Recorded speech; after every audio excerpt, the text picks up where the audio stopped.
Selamat hari Minggu, semua jemaat Tuhan dimanapun saudara berada.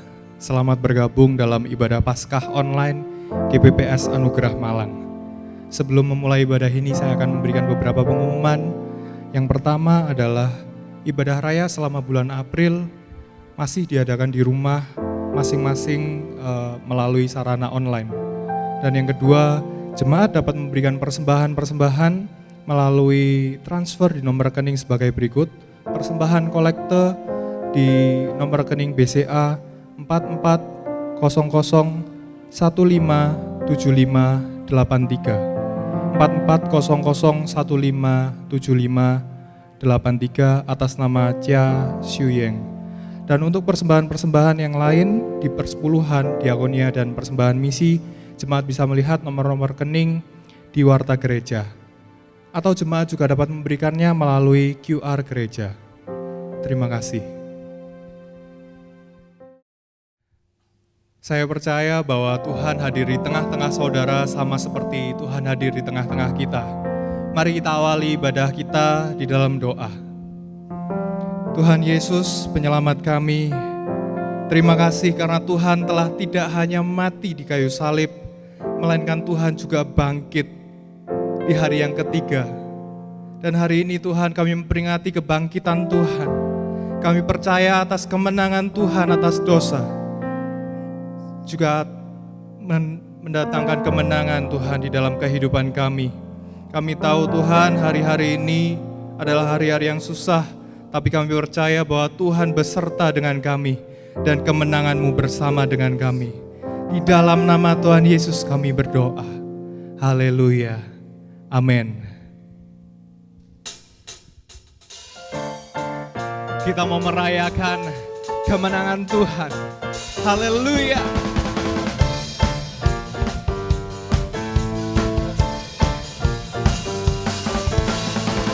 Rayakan, Yesus rayakan. Rayakan, Yesus rayakan. Rayakan, Yesus rayakan. Rayakan, Yesus rayakan. Dia bangkit dan hidup. Katakan selamanya.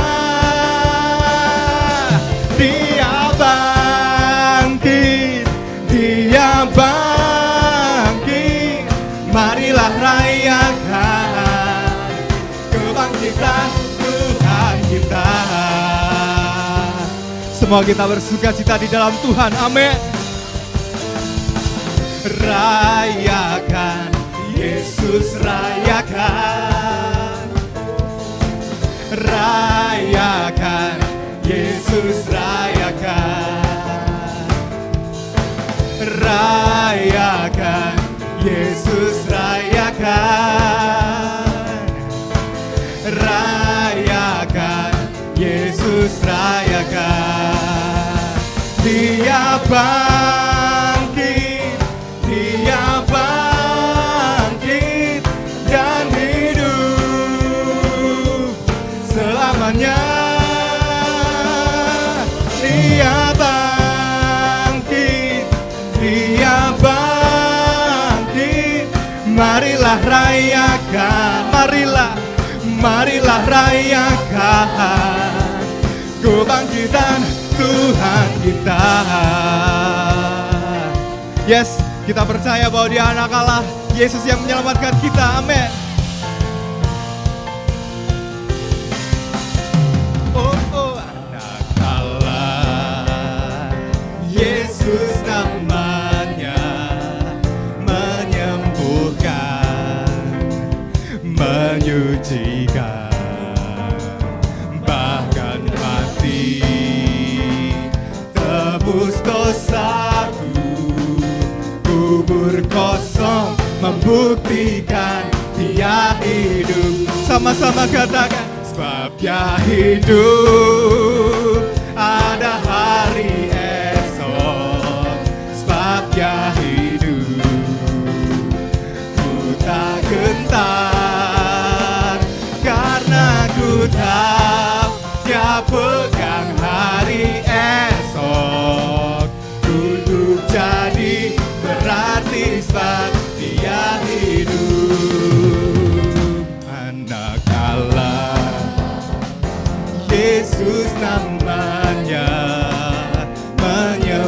menyembuhkan, menyucikan, yes, bahkan mati tebus dosaku. Kubur kosong membuktikan Dia hidup. Sebab Dia hidup, ada hari esok. Sebab Dia hidup, katakan ku tak gentar. Karena ku tahu Dia pegang hari esok. Hidup jadi berarti sebab Dia.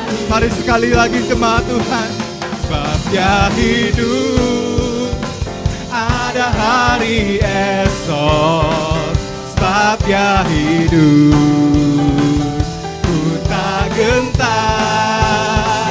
Karena ku tahu Dia pegang hari esok. Hidup jadi berarti sebab Dia hidup. Hidup jadi berarti sebab Dia hidup. Hidup jadi berarti sebab Dia hidup.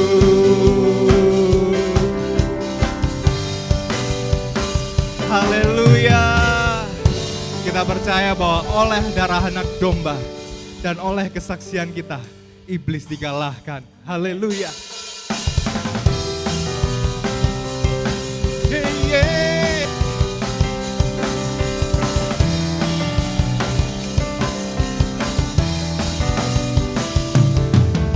Sekarang telah tiba keselamatan dan kuasa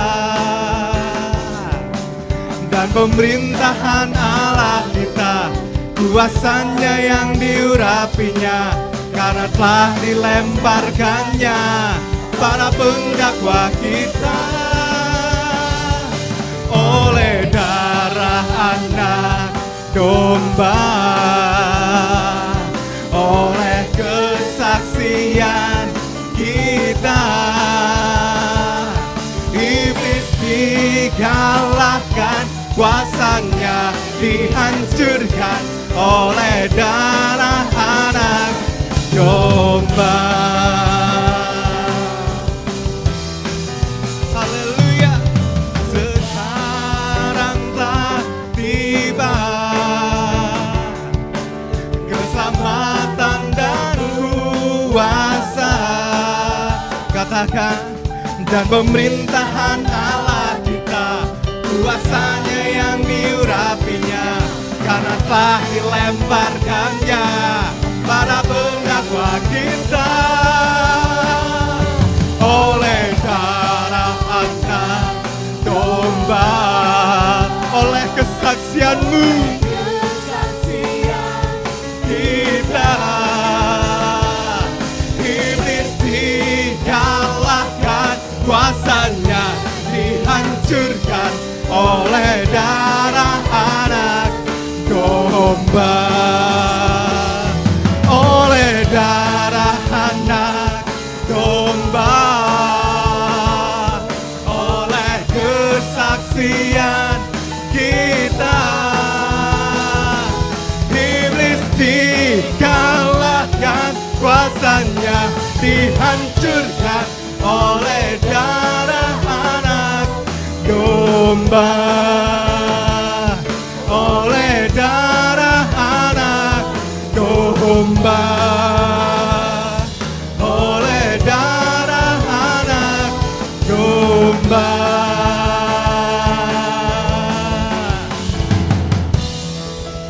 Haleluya. Mari kita mau siapkan hati kita untuk menerima kebenaran firman Tuhan. Dan kita mau yakini bahwa kuasa Allah tidak terbatas.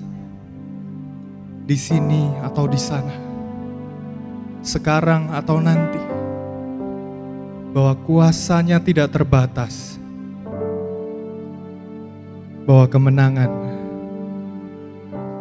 sudah di tangan Tuhan. Terima kasih Tuhan, terima kasih Yesus.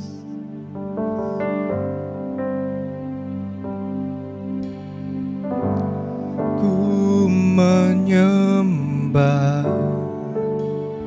dalam kudus hadirat-Mu,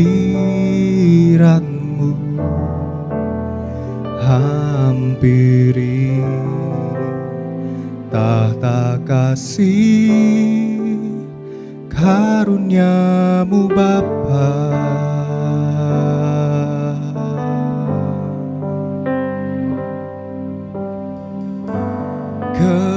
Kekuatanku hanya dalam hadirat-Mu, Yesusku. Hanya Kaulah segalanya.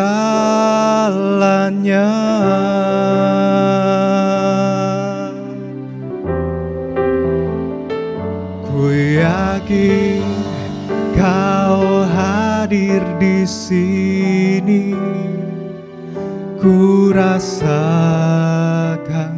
kuasa yang tak terbatas. Ku yakin Kau nyata di sini, kemenangan terjadi di sini.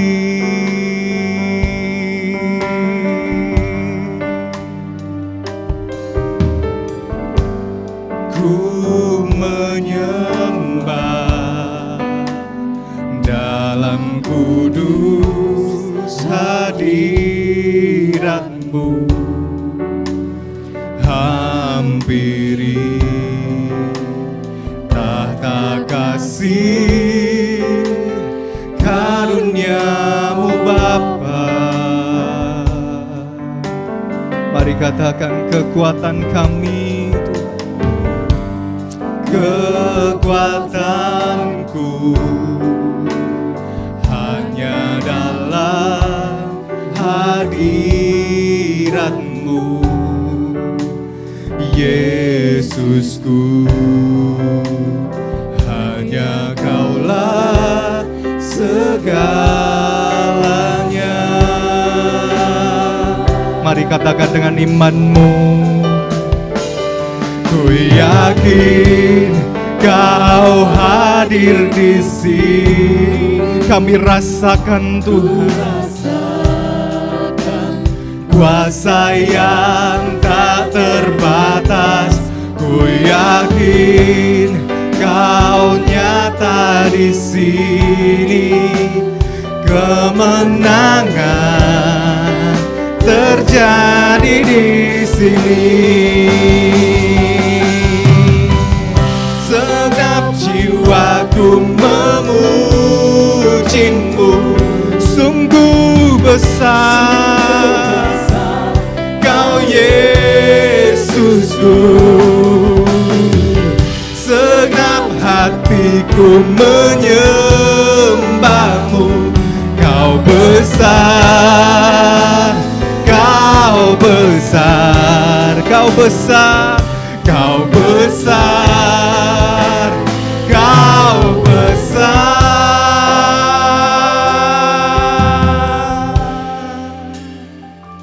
Ku yakin Kau hadir di sini, ku rasakan kuasa yang tak terbatas.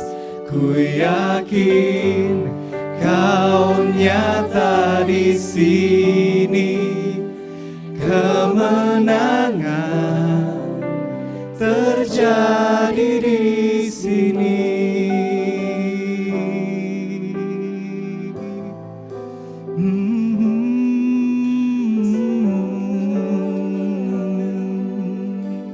Kami percaya Tuhan bahwa Engkau Allah hadir Tuhan.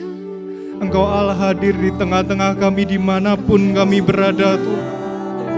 Dan kami percaya bahwa Engkau Allah yang telah menang atas maut, telah menang atas dosa-dosa Tuhan.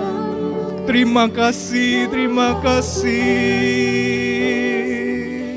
Oh, haleluya. Kami bersyukur.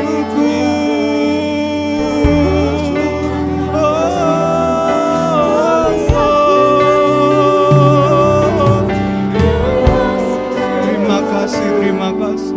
Terima kasih. Haleluya.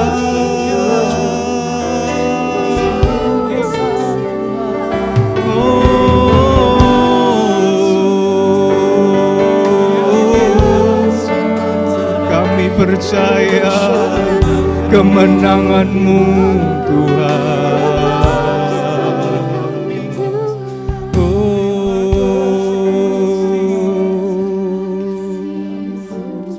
Mari sekali lagi dengan iman-Mu katakan. Ku yakin Kau hadir di sini. Ku rasakan kuasa yang tak terbatas. Ku yakin Kau nyata di sini. Kemenangan terjadi di sini. Ku yakin Kau hadir di sini. Ku rasakan tak terbatas. Ku yakin Kau nyata di sini. Kemenangan terjadi di sini. Katakan kesembuhan. Oh, terjadi di sini. Kelepasan terjadi di sini.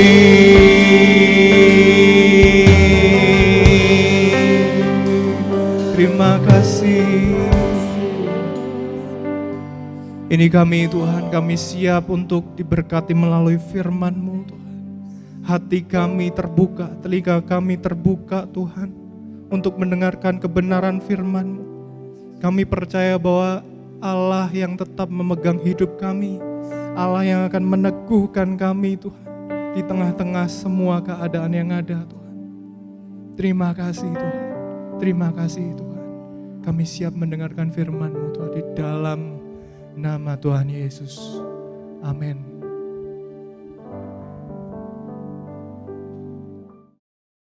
Shalom Bapak Ibu, Saudara yang dikasihi oleh Tuhan Yesus, dimanapun Bapak Ibu Saudara sekalian berada. Pertama-tama gereja ingin menyampaikan selamat Paskah kepada kita sekalian. Hari ini adalah hari yang luar biasa, kita memperingati kebangkitan Tuhan kita, Yesus Kristus. Nah saudara, tema kita untuk Paskah pada tahun ini mengambil teks ya langsung dari Injil Yohanes pasal yang ke-11 ayat yang ke-25 dan 26 ya. Judul jadi firman Tuhan, akulah kebangkitan dan hidup. Mari sama-sama kita akan melihat teks kita. Saya bacakan kepada Bapak Ibu Saudara sekalian. Saudara-saudara akan menyimak dua ayat di dalam pasal 11 Injil Yohanes ayat 25 dan juga ayat yang ke-26. Demikian bunyi firman Tuhan. Jawab Yesus, akulah kebangkitan dan hidup. Barang siapa percaya kepadaku, ia akan hidup walaupun ia sudah mati. Dan setiap orang yang hidup dan yang percaya kepadaku tidak akan mati selama-lamanya. Nah saudara, kalau kita membandingkan Injil Yohanes dengan Injil-Injil yang lain, maka kita akan dengan cepat sekali mendapati bahwa Rasul Yohanes itu menceritakan mengenai kehidupan Tuhan Yesus dengan cara yang berbeda. Sedemikian agung dan megahnya ya, Rasul Yohanes menceritakan kehidupan Tuhan Yesus. Diawali dengan pernyataan pada mulanya adalah firman. Firman itu bersama-sama dengan Allah dan firman itu adalah Allah. Lalu di ayat yang ke-14 masih di pasal yang pertama, kemudian Rasul Yohanes menambahkan bahwa Tuhan Yesus, firman yang bersama dan yang adalah Allah itu kemudian berinkarnasi menjadi manusia. Nah, selanjutnya saudara, ketika Tuhan Yesus kemudian melayani di muka bumi ini, maka kemudian Rasul Yohanes punya cara untuk meneguhkan keilahian Tuhan Yesus. Salah satunya dengan meliput 7 pernyataan atau klaim, aku adalah yang datang dari Tuhan Yesus sendiri. Dan kalau kita perhatikan saudara, itu sejajar dengan pernyataan aku adalah aku ketika Musa bertanya kepada Allah, nanti kalau umat bertanya siapakah yang mengutus aku, maka apa jawabanku? Dan kemudian Tuhan katakan kepada Musa, katakanlah aku adalah aku. Dengan kata lain saudara, pada saat Tuhan Yesus membuat pernyataan ego eimi dalam bahasa Yunani yang kita terjemahkan dengan perkataan aku adalah aku, maka sebenarnya Yohanes ingin supaya pembaca itu menangkap bahwa Yesus tidak lebih tidak kurang, dia sejajar dengan Allah Bapa. Nah saudara, ada 7 ya, mulai dari akulah roti hidup, akulah terang dunia, akulah pintu, akulah gembala yang baik. Dan yang kelima, akulah kebangkitan dan hidup. Dan ini yang kita akan sama-sama belajar dari firman Tuhan. Lalu yang keenam, akulah jalan kebenaran dan hidup. Dan yang terakhir, akulah pokok anggur yang benar. Nah mari sama-sama saudara, kita akan belajar ya dari pasal 11 Injil Yohanes untuk kemudian kita memahami konteks ya. Pada saat Tuhan Yesus kemudian mengucapkan klaim tersebut, akulah kebangkitan dan hidup. Nah saudara, kita tahu bersama-sama bahwasanya Marta dan Maria mengirim kabar kepada Tuhan Yesus ya pada saat kritis ya, dan mengatakan, Tuhan, dia yang engkau kasihi sakit. Dan kita tahu bersama-sama akhirnya Tuhan Yesus quote and quote menunda kedatangannya. Justru dia tinggal di tempat yang sama 2 hari lamanya. Setelah 2 hari lewat, kemudian Tuhan Yesus katakan kepada murid-muridnya, mari sekarang kita akan ke Yudea. Aku akan membangunkan Lazarus yang tertidur, yang sesungguhnya pengertiannya adalah mati. Tetapi para murid sadar betul, oleh karena sebelum peristiwa itu oposisi sudah memuncak, terutama di Betania. Sehingga kemudian Thomas berpikir, kalau kemudian kita pergi ke Yudea, artinya mati. Itu sebabnya Thomas katakan, marilah kita mati bersama-sama dengan dia. Nah saudara, sesampainya di Betania, Marta kemudian mengungkapkan isi hatinya yang terdalam dan mengatakan, Tuhan, sekiranya engkau ada di sini, pasti saudaraku tidak akan mati. Lalu kemudian dia tambahkan, tetapi aku percaya ketika engkau meminta kepada Bapa di surga, maka Dia akan mengabulkan permintaanmu. Lalu Tuhan Yesus mengatakan, saudaramu akan bangkit. Lalu Marta menyambut perkataan Tuhan Yesus itu dengan mengatakan, ya, aku percaya Dia akan bangkit pada akhir zaman. Ya, perhatikan kata akan.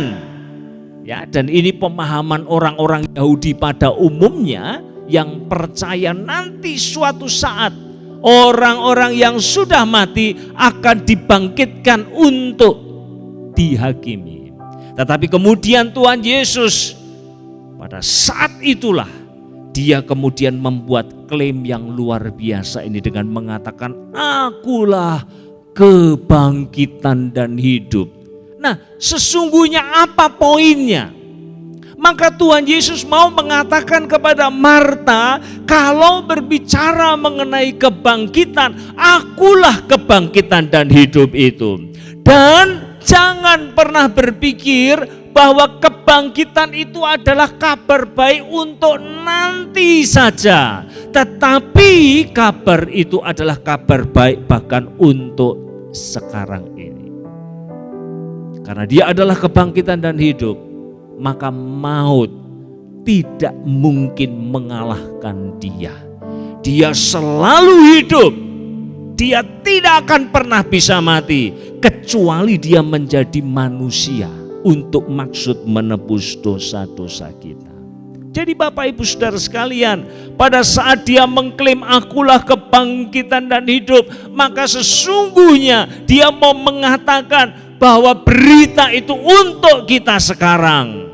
Bukan hanya nanti, tetapi sekarang, bahwasanya aku akan menyertai engkau dan aku akan menolong engkau karena aku adalah Allah yang hidup. Nah saudara, apa dasarnya ketika kita berbicara mengenai hal tersebut saudara? Nah saudara,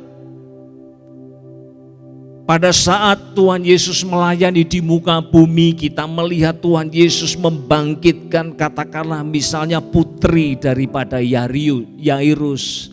Lalu kemudian juga putra daripada janda Nain itu. Ya, bahkan bukan hanya Tuhan Yesus saja, tetapi Elisa di perjanjian lama, dia juga membangkitkan orang dari kematian, saudara. Lalu kemudian juga di perjanjian baru, kita mendapati Tuhan Yesus juga dikatakan dibangkitkan oleh Allah di berbagai macam tempat. Ya.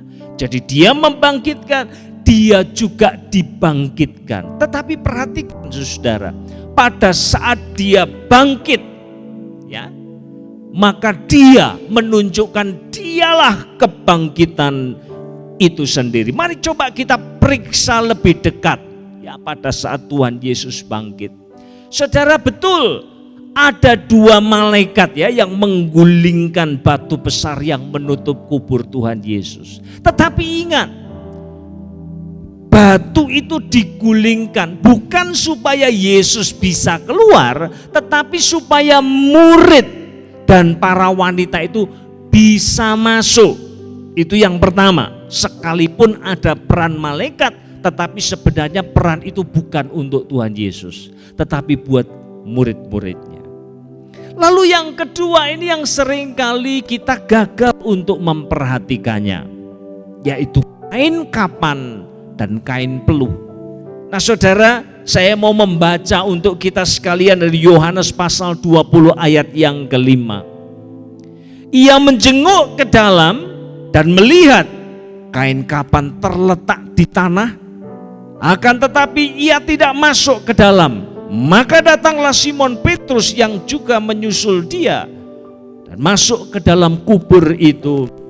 Ia melihat kain kapan terletak di tanah, sedang kain peluh yang tadinya ada di kepala Yesus tidak terletak di dekat kain kapan itu, tetapi agak di samping tempat yang lain yang sudah tergulung. Mari saudara kita akan perhatikan ya, ini adalah praktek yang dilakukan pada zaman itu. Ya, dan ini sesuai dengan aturan yang ditetapkan oleh kaum Yahudi. Ya. Ketika seorang meninggal dunia, maka pertama-tama dia harus dililit dengan kain kapan, disertai dengan rempah-rempah dan wewangian. Ya, kalau saudara membaca di pasal 19 dari Injil Yohanes ayat 39 dan 40, maka saudara akan mendapati Nikodemus menyediakan itu, ya, minyak narwastu, minyak mur, ya, dan juga wewangian yang dia bawa untuk kemudian dipakai untuk maksud tersebut, saudara. Lalu kemudian juga ada kain peluh, ya, ini yang disebut sudarion atau dalam bahasa lain sudarium, yaitu bentuknya 4 persegi begitu, lalu dipakai untuk menutup muka, lalu diikat, ya, untuk membungkus kepala daripada jasad itu.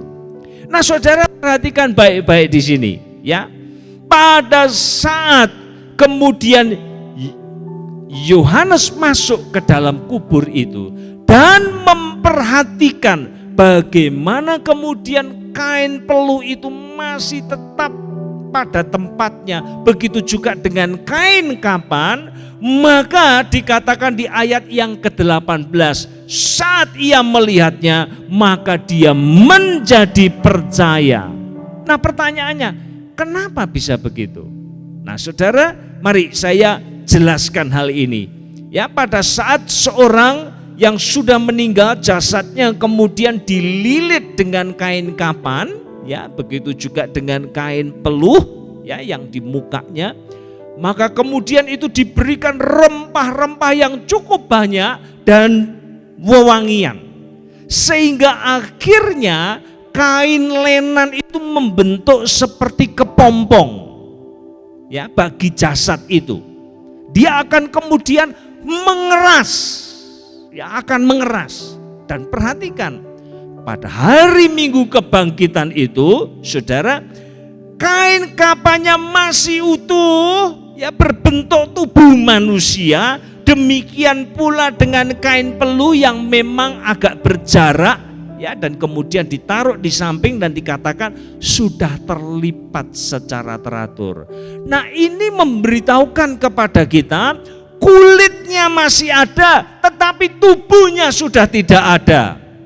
Dan saudara, ini menjawab rumor bahwa tubuh Tuhan Yesus dicuri.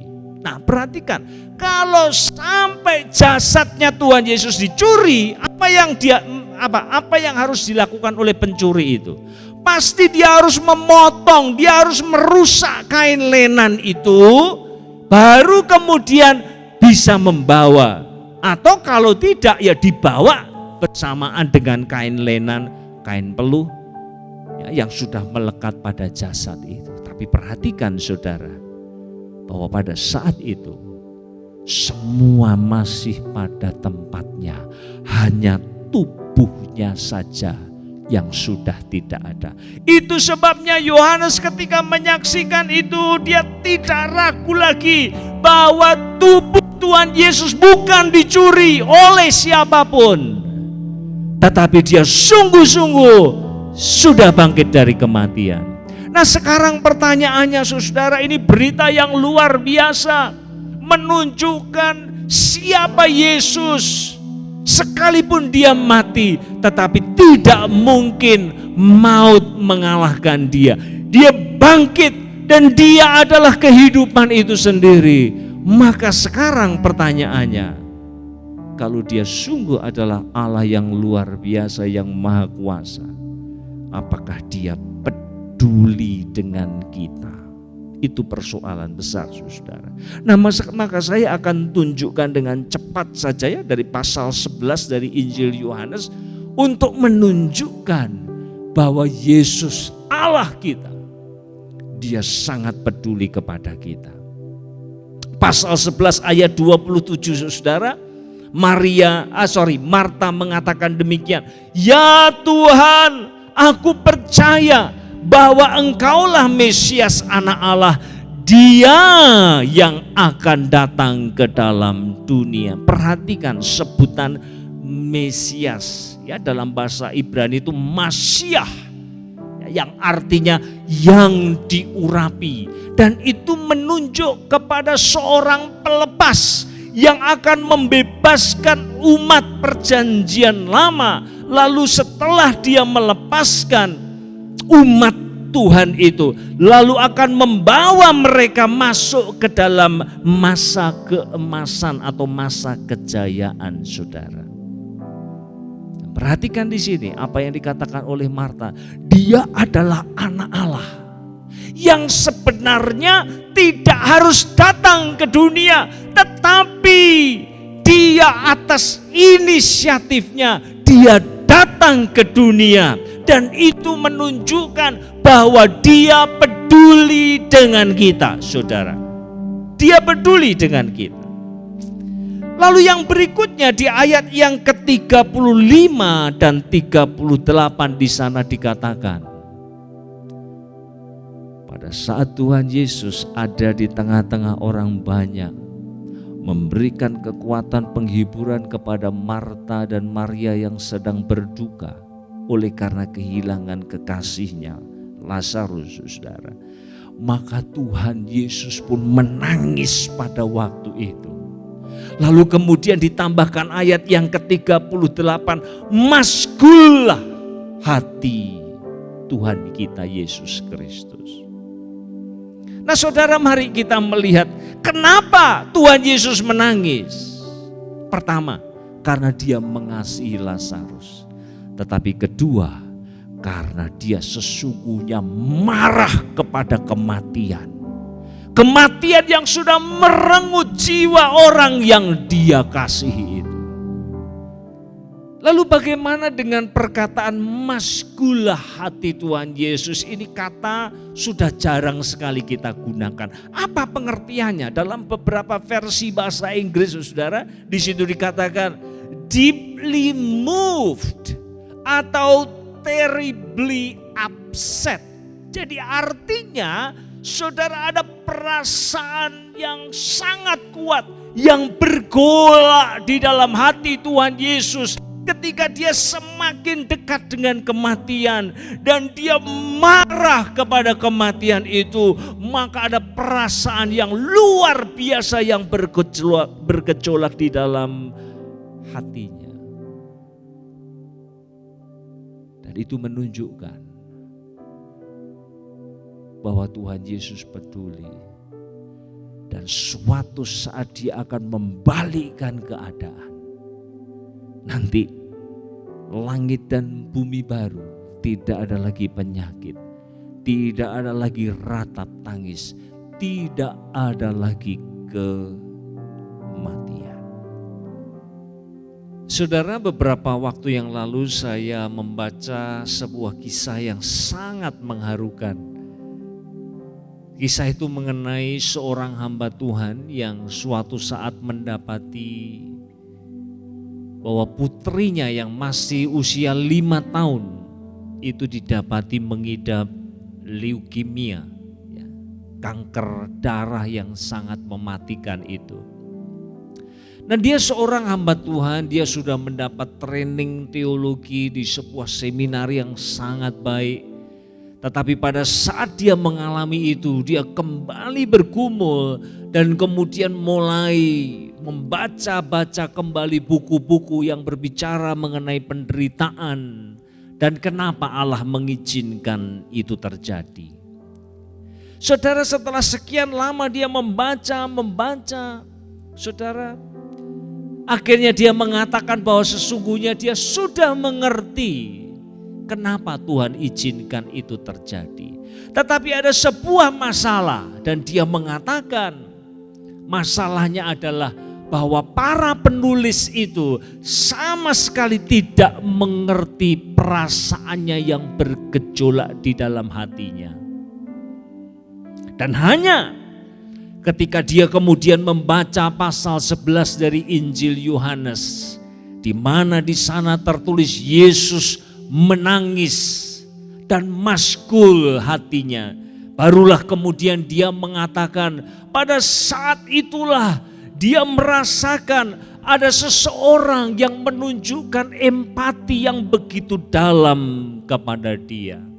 Dan dia merasa perasaan yang sama yang ada pada Yesus, itulah yang juga dia rasakan.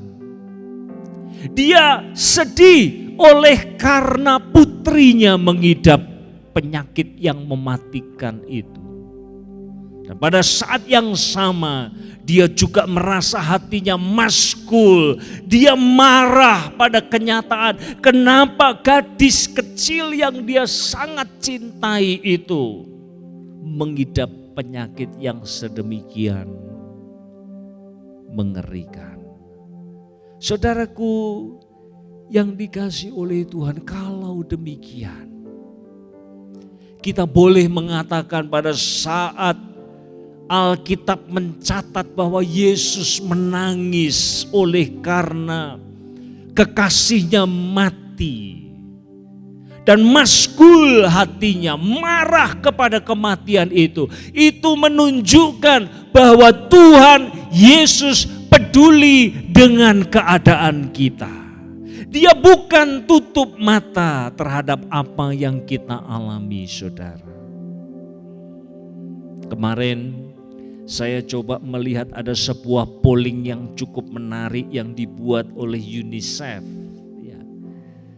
Ini polling yang dilakukan 27 sampai 31 Maret, sekitar 7.000 responden, ya, usia 15 sampai 30 tahun dari 34 provinsi di Indonesia. Nah saudara, pada saat mereka ditanya, perasaan apa yang ada dalam hati mereka ketika menghadapi pandemi COVID-19. Ini hasilnya, saudara. 34% mereka mengatakan takut. 70% sangat takut. 90% penuh pengharapan. Artinya itu akan selesai pada waktunya. 14% cukup harapan, ada harapan tapi enggak terlalu besar, saudara. Nah mari kita akan melihat berapa banyak orang saat ini diselubungi dengan ketakutan, kengerian, kecemasan oleh karena virus yang luar biasa ini. Kemarin teman saya katakan, Mak, tangan saya sampai kisut-kisut katanya. Kenapa? Karena dia cuci tangan terus, paranoid, pegang ini cuci, pegang itu cuci, kemana sedikit keluar cuci, hand sanitizer, sampai kemudian tangannya jadi apa orang Jawa bilang gelodoki, itu ya, kulitnya terkelupas oleh karena itu, saudara.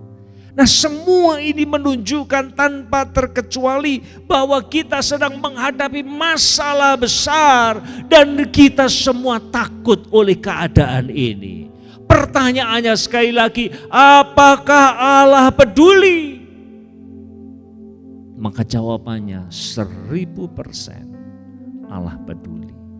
Dia sedih, dia marah bahkan oleh karena makhluk yang dia kasihi yang bernama manusia saat ini sedang dihancur leburkan oleh virus COVID-19 itu. Data semalam saudara, 1,4 juta orang positif.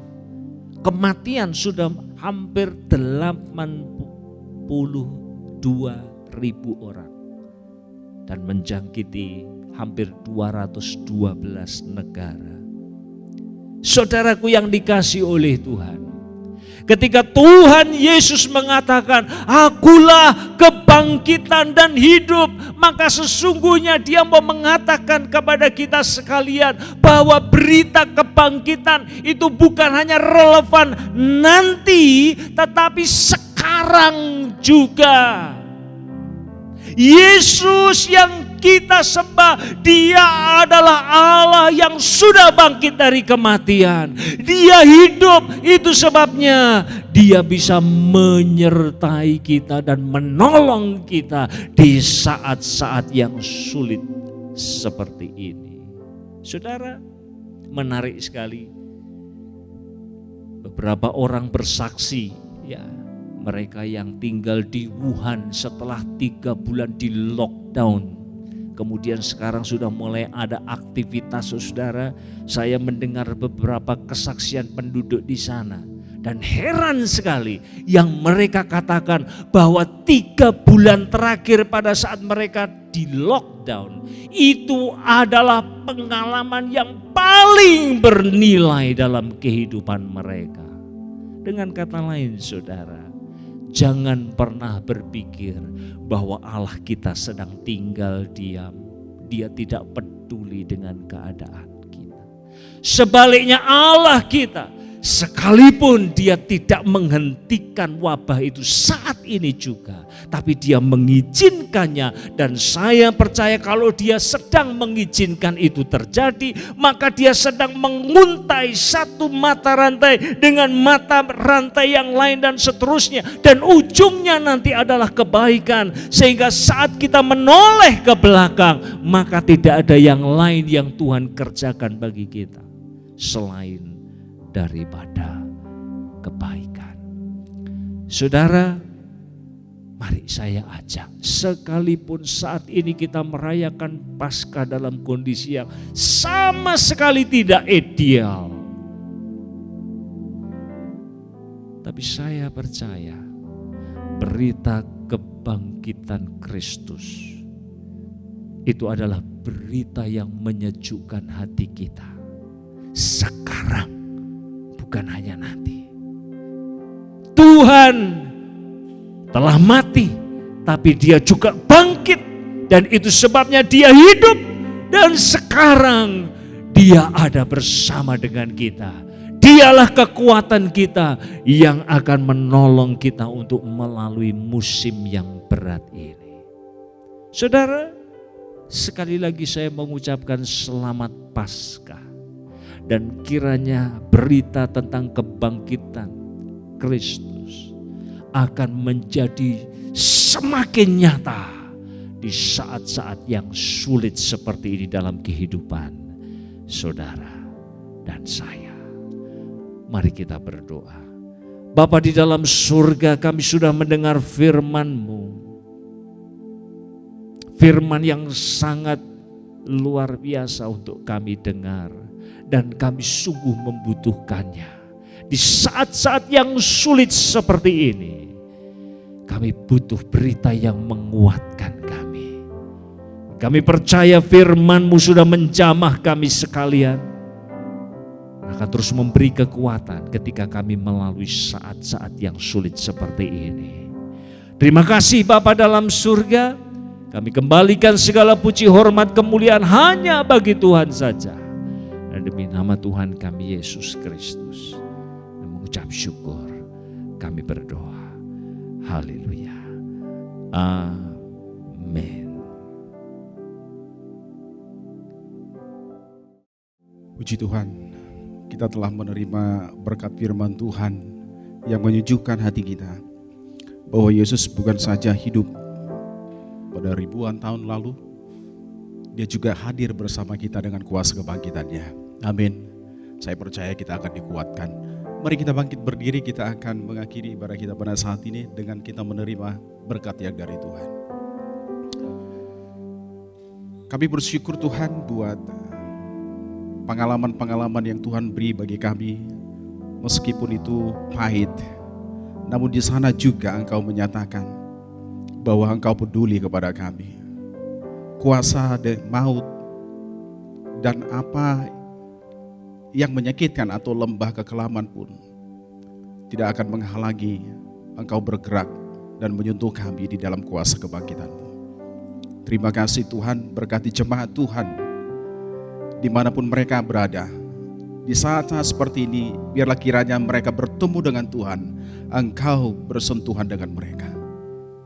Mari jemaat Tuhan yang dikasihi Tuhan, Angkat kedua tanganmu dan terimalah berkat yang dari Tuhan. Tuhan memberkati engkau dan melindungi engkau. Tuhan menyinari engkau dengan wajah-Nya dan memberi engkau kasih karunia. Tuhan mengharapkan wajah-Nya kepadamu dan memberi engkau damai sejahtera. Amin. Tuhan Yesus memberkati.